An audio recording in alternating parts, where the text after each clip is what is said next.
Mula pa noon, ang imahe ng mga demonyo ay naglalarawan ng isang nakakatakot na nilalang na may sungay, matutulis ng ngipin at mahabang kuko. May kapangyarihang makapagbigay ng matinding pagdurusa sa mga tao. Pero marahil mas nakakatakot pa sa ideya ng existence ng demonyo ay ang may kakayahang itong sumapi at kontrolin ng katawan ng kahit na sinong tao. Your mother sit here with his cards. Would you like to leave a message? I see that she gets it.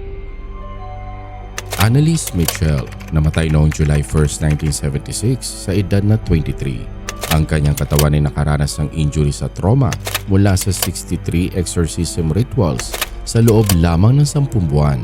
Siya ay nakalaya sa pinaniniwalaang demonic possession. Ang kanyang possession ay kakilakilabot kaya't ang kanyang istorya naging basihan ng pelikulang Exorcism of Emily Rose. Si Annalise ay pinanganak sa Bavaria sa West Germany noong 1952. Nagbula siya sa isang devout Catholic family. Ang buong pamilya madalas sa simbahan. 16 years old siya nang unang nakaranas ng seizure sa eskwelahan. Nawalan siya ng malay at kinagabihan nagising siya nang may matinding takot at kilabot. Hindi siya makagalaw. Doon niya naisip na sinasapian siya ng demonyo at yan ang simula ng nakakakilabot na possessions. Makalipas ang 1 taon, nagkaroon muli siya ng parehas na karanasan kung kaya't nagdesisyon ng kanyang ina na siya ipagamot. Ang neurologist na si Dr. Luthi ang tumingin sa kanya. Gumawa sila ng brain scan, ngunit walang nakita. 3 taon nang lumipas at nagkaroon pa din ng ganitong simptomas si Annalise. Siya ay na-diagnose na merong psychosis na resulta ng epilepsy. Siya ay ginamot sa psychiatric hospital at binigyan ng proper medication. Ngunit ang 5 taong psychiatric medication na hindi nagawang mapabuti ang kanyang kondisyon. 1973 nang si Annalise ay na-depress. Madalas na siyang mag-isa sa kanyang kwarto. Nakakarinig na siya ng kumakatok na tunog mula sa loob ng cabinet, sa pader at sa kisame. Napansin ng kanyang ina na madalas siyang nakatitig sa statue ni Virgin Mary at sa mga pagkakataong ito, ang kanyang mata ay nagiging itim. Bumalik siya kay Dr. Luthi. Sinabi niya nagkakaroon siya ng hallucinations at nakikita niya ang mukha ng demonyo sa mukha ng lahat ng nakakasalubong niya. Nakakarinig din daw siya ng mga demon voices na bumubulong sa kanya na nagsasabing sinumpa siya at mabubulok daw siya sa impyerno. Sinabi niyang nararamdaman niyang ang demonyo ay nasa kanyang katawan. Inirereklamo din niya na meron siyang naamoy na nasusunog na dumi. Sa lahat ng yan, ayon sa kanyang ina, nirekomenda daw ni Dr. Luthi na kumonsulta sa isang pari dahil baka demonic possession ang nararanasan ni Annalise. Ngunit di kalaunan, itinanggi ito ng doktor. Siya ay na-diagnose ng neurotic ng isang psychiatrist at ang kanyang epilepsy ay kinumpirma din ng iba pang neurologist. Dahil dito pinalitan muli ang kanyang medication, ngunit ang kanyang behavior ay mas lalong sumama. At pagdating ng summer 1975, siya ay nakaranas ng extreme insomnia. Ayaw na niyang pumunta sa simbahan. Nagdudulot daw kasi ito ng matinding sakit sa kanyang katawan. Nagsimula si Annalise kumain ng gagamba at langaw at kahit anong insekto makita niya sa kanilang bahay. Nagsimula din siyang umihi sa lapag at pagtapos ay dinidilaan niya ito. Pinupunit niya ang kanyang damit at sinasaktan ng kanyang magulang at kapatid. Nagngangat-ngat, naninipa at nanununtok. Nagtatatakbo siya sa bahay at nagsisigaw sa nakakakilabot na paraan. May panahon na siya ay gumapang sa ilalim ng lamesa at nagtatatahol na parang aso sa loob ng 2 araw. Nagpatuloy din ng kanyang hallucinations. Nakikita niya ang mukha ng demonyo sa mukha ng kanyang pamilya. Pinagbabasag niya ang mga litrato ni Cristo at ni Virgin Mary, pati ang mga rosary, sinisira na niya. Dahil sa mga pangyayaring ito, naging suicidal si Annalise. Pakonti na lamang siya kung kumain. Sa mga pangyayaring ito, nakumbinsi ang kanyang mga magulang na si Annalise ay nakakaranas ng isang demonic possession. Kumonsulta sila kay Father Alt para sa isang exorcism. Nakakuha ng permission ng paring ito mula sa bishop para mag-perform ng exorcism ritual kay Annalise. Noong September 24, 1975, ginawa ang unang exorcism ritual sa kanya. Sa 67 sessions na ginawa sa kanya, 42 sa mga ito ay recorded. Ang mga recordings na ito ay kakilakilabot at ito ang isa sa mga audio recordings. Ay, siya, so dass ich in dem Wald drin bin. Ich trag Idiotsnase noch so lang, bis es lebt wird. Saublöderei. Für uns geht's kein Zurück. Nie! In alle Ewigkeit! Sa session na ito, sinabi ni Annalise na siya ay pinoposes ng 6 na demonyo. Nakikipag-usap daw ang mga ito sa kanya sa pamamagitan ng pag-ungol. Nagsisigaw siya at nababali ang katawan tuwing nilalagyan siya ng holy water. May 1976 sa mga session ay mas lalong naging kakilakilabot. Sinasaktan na niya ang kanyang sarili at ayaw na rin niyang kumain. Kinakailangan na siyang pigilan at igapos dahil pati pader ay kanyang kinakagat. Hinahampas din niya ang kanyang ulo sa mga bintana. Finally, natahimik ang kanilang tahanan noong July 1, 1976. Si Annalise ay nakahanap ng kapayapaan. Siya ay namatay dahil sa dehydration, sobrang pagkagutom at sa sobrang pagod na naranasan niya. Ang katawan niya ay kakilakilabot nung siya ay namatay. Nadurog at nabali ang kanyang tuhod dahil sa minsang pagtalon ng nakaluhod. Isa lamang ito sa madaming violence na ginawa niya sa kanyang sarili. Ang kanyang timbang ay 68 pounds na lamang. Meron siyang iba't ibang sugat sa kanyang katawan. 2 black eye. Ang ilong at labi ay may self-inflicted wounds. Isang investigation ang ginawa sa nangyari sa kanya. Ang kanyang magulang si Father Alt at Father Renz ay kinasuhan ng negligence homicide. Nanindigan ng prosecution na si Annalise Mitchell ay merong isang mental illness at medical intervention ang kailangan niya upang hindi humantong sa starvation at kamatayan. Hinatulan ng 4 ng guilty at sinintensya ng 6 na buwang pagkakakulong na kalaunan ay sinuspende naman. Makalipas ang 2 taon, pinahukay ang kanyang katawan upang ilipat ng libingan. Dahilan umano ito ng pamilya upang patunayang naposes si Annalise dahil ang katawan ng mga naposes ay hindi agad nabubulok. Hindi pinayagan ng pamilya na makita ang kanyang katawan at ang mga litratong kinuha ng mga pulis hindi inilabas. Wala nang tumira sa kanilang bahay mula nang siya ay namatay. At noong June 6, 2013, nagkaroon ng sunog sa bahay na ito. Merong speculation na ang date na ito ay may kinalaman sa nangyari kay Annalise. Ika-6 na araw ng ika-6 na buwan ang taong 2013 kapag inad mo ay 6. Representation ito ng number of the devil, ang 666. Ang pelikulang The Exorcist binase sa totoong pangyayari. Yan ay ang real-life possession ng isang batang lalaki na si Roland Doe.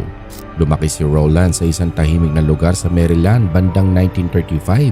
Hindi mahilig makipagkaibigan sa kanyang mga kaedad kaya nakapag-develop siya ng isang special na relationship sa kanyang tiyahin na si Harriet, na isa namang spiritualist. Nakikita ng kanyang tiyahin ng Ouija board bilang isang paraan para makipag-communicate sa mga namayapa. At nang magpakita si Roland ng interes sa bagay na ito ay tinuruan siya kung paano ito gamitin. Noong 1948 namatay si Harriet dahil sa isang sakit.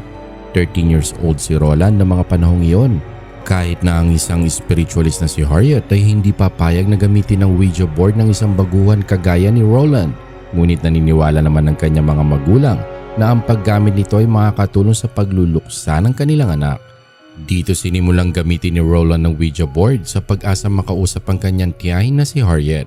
Hindi nagtagal nagsimulang magkaroon ng mahihinang ingay at mga iyak na hindi may paliwanag sa palibot ng bahay ng pamilya. Habang tumatagal ay mas lumalakas ang mga ito at mas lalong nagiging bayolente. At nangyayari ang mga ito tuwing naroon si Roland. Ang mga ingay, natabunan ng mga gamit na kusang gumagalaw sa loob ng bahay. Ang ilang gamit ay lumulutang mag-isa at marasang gumagalaw ang kama ni Roland sa gabi. Sa takot ng kanyang mga magulang ay nagtanong-tanong ang mga ito sa mga kamag-anak at kapitbahay. Nagdesisyon silang dalhin si Roland sa doktor at psychiatrist na wala rin namang maibigay na explanation sa mga pangyayari. Dahil dito'y dinala na nila si Roland sa kanilang ministro na si Reverend Luther Schultz. Iminungkahi ni Reverend Schultz na manatili si Roland sa kanyang bahay ng isang gabi para maobserbahan. Doon ay natulog sila sa isang kwarto na may magkahiwalay na kama. Nireport ng Reverend na may vibrating sound ang kama ni Roland at may mga kaluskos na naririnig sa mga pader. Pero mahinahon pa ang mga pangyayari sa puntong iyon kumpara sa mga darating na pangyayari. Hindi na bautismuhan si Roland kaya't nakikita ng reverend na ang demonyo ang sumapi kay Roland. Nagayos siya ng isang exorcism sa kanyang tahanan at humingi ng tulong sa ilang pari. Matapos simulan ng exorcism ay lumala mga pangyayari. Ang katawan ng batang si Roland ay nagkaroon ng mga galos, mga bakat ng kagat at mga inscription sa kanyang balat. Isa dito ay nagsasabing help at ang iba ay evil. Nag-alala sila sa paghina ng katawan ni Roland at baka hindi nila matapos ang exorcism kaya't itinigil nila ito. Patuloy na nagkakaroon ng mga kalmot si Roland sa katawan at nang makita ang isang kalmot na nagsasabing Louis ay inisip ng pamilyang sinasabi nitong pumunta sila sa St. Louis kung saan nakatira ang ilan nilang kamag-anak. Lumipat ang pamilya sa St. Louis at nanirahan sa isang magandang bahay sa Roanoke Drive kung saan sinimulan ulit ang exorcism. Pareha sa mga pangyayari sa Maryland, mga kalmot sa katawan, paggalaw ng kama. Nagsasalita rin si Roland ng may kakaibang boses na hindi sa kanya. Sa loob ng 2 buwan na itinis ni Roland ang 20 to 30 exorcism rituals. Nang hindi na ito matiis ang kanyang mga magulang ay dinala nila si Roland sa Alexian Brothers Hospital. Pero gabi-gabi, ipinagpapatuloy ang exorcism sa ospital. Tila habang pinapalis ng pari ang demonyo ay mas lalo itong nagiging agresibo. Nabali ni Roland ang ilong ng isang pari at ang isa pang pari ay na-ospital pa pagkatapos nito. Isang umagay ginamit ni Roland ng spring ng kama para sugatan ng isang pari. Isang araw, gumising din si Roland ng may seizure at sinigawan ng isang pari na si Satan daw ay palagi niyang kasama. Gabi ng araw na iyon, 10:45 p.m., tinawag ng isang pari si St. Michael at 7 minuto makalipas ay nakalaya si Roland. Mula noon, naging normal ang buhay ni Roland na ngayon ay napag-alamang ang tunay na pangalan ay Ronald Edwin Honkeller. Naging NASA engineer, nakapag-patent ng isang special technology sa paggawa ng space shuttle panel na resistant sa extreme heat. Ang demonic possession at exorcism ay kadalasang konektado sa Catholic Church. Pero ang konseptong ito, nag-i-exist na noong unang umusbong ang sibilisasyon. Ang mga ancient Babylonians naniniwalang ang mga demonyo at evil spirits ang dahilan ng mga sakit at natural disasters. At exorcism rituals ang sagot nila para mapaalis sa mga entities na ito. Komplikado at mapanganib ang exorcism ng mga ancient Babylonians. Ang exorcist guguhit ng bilog sa paligid ng taong sinapian na siya magke-create ng barrier sa pagitan ng demonyo at ng exorcist. Tapos ay bibigkasin niya ang ilang espesyal na incantations at sa paligid ng bilog, magsasaboy siya ng ilang substances gaya ng asin at mga herbs. At sa mas malalakas na mga demonyo, nag-aalay ng mga hayop gaya ng tupa at manok. Sa ancient Egypt, gumagamit sila ng magic spell sa exorcism na kung tawagin ay Heka. Isang pari ang gagawa nito, bibigkas ng ilang incantations, mag-aalay sa mga Diyos. Ilalagay ng paring kanyang kamay sa naposes, sasabihing umalis ang mga evil spirits. Tapos nito ay pagsusuti nila ng ilang amulets ang biktima para maprotektahan sa anumang demon attacks sa hinaharap. Noong bago pa lamang ang Kristyanismo, importanteng parte ng pananampalataya ang exorcism. Naniniwala sila noon na demonyo ang dahilan ng karamihan sa physical at mental illness at ang tanging gamot ay exorcism. Mas lalo namang sumikat ang exorcism noong Middle Ages. Naging paraan nito ng simbahan para labanan ng maling pananampalataya at para maprotektahan ng mga tao sa impluwensya ng demonyo. At naging pinakapopular ang exorcism noong Renaissance period, panahon kasi yan ng witch trials. Bumaba ang bilang ng exorcism noong Age of Enlightenment na magsimulang questionin ng mga tao ang otoridad ng simbahan. Nakikita ng mga scientists at philosophers na ang exorcism ay isang superstitious practice na walang scientific basis. Bumaba ang importansya ng exorcism sa simbahan. Ang ginawa nila, tinuon nila ang kanilang pansin sa iba pang aspeto ng pananampalataya. Pero hindi ito lubusang nawala. At nang dahil sa pop culture at sa mga pelikula, dumami muli ang kaso ng exorcism, dumami din ang exorcist. At sa ngayong panahon ng social media, mas lalo pa itong dumami. Sa ating history, ang exorcism na yata ang pinakaunang paraan ng psychotherapy. Si Hippocrates, na father of modern medicine, nagsimula bilang isang exorcist. Pero totoo ba ito? Depende sa paniniwala mo at kung ano ang totoo para sa'yo. Kung naniniwala ka sa demonyo at sa tingin mo ay sinasapian ka, maaaring tamang solusyon sa iyo ang exorcism. At kung gumaling ka, naalis ba talaga ang demonyo sa iyong katawan o yun lang ang paniniwala mo dahil naniniwala ka may demonyo? Mahirap masabi. Matagal nang problema ng mga medical professionals kung paanong ipapaliwanag na walang kinalaman sa superstitious beliefs ang simptomas ng possession. Ang mga sinasabing na possess, nagpapakita ng simptomas ng epilepsy, schizophrenia, multiple personality disorder, dissociative identity disorder, bipolar disorder, at marami pang iba't ibang kondisyon. Pero ang mga gamot at therapy na kadalasang ginagamit sa mga sakit na ito ay kadalasang hindi din gumagana. Pero minsan ang exorcism gumagana. Sa Diagnostic and Statistical Manual of Mental Disorders, recognize na ang possession. Possession Trance Disorder o PTD ang tawag dito. Hindi pa din pinaniniwala ang demonyo may gawa nito, ngunit tanggap nilang may mga nangyayari sa ilang tao na hindi nila may paliwanag.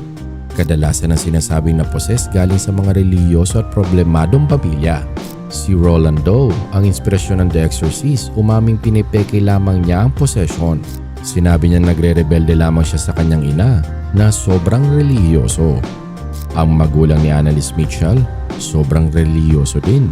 Pinalaki nilang bilang relihiyoso si Annalise. Kung si Annalise ay may schizophrenia at multiple personality disorder, magmamanifest ito bilang isang possession, bagay na kanyang pinaniniwalaan.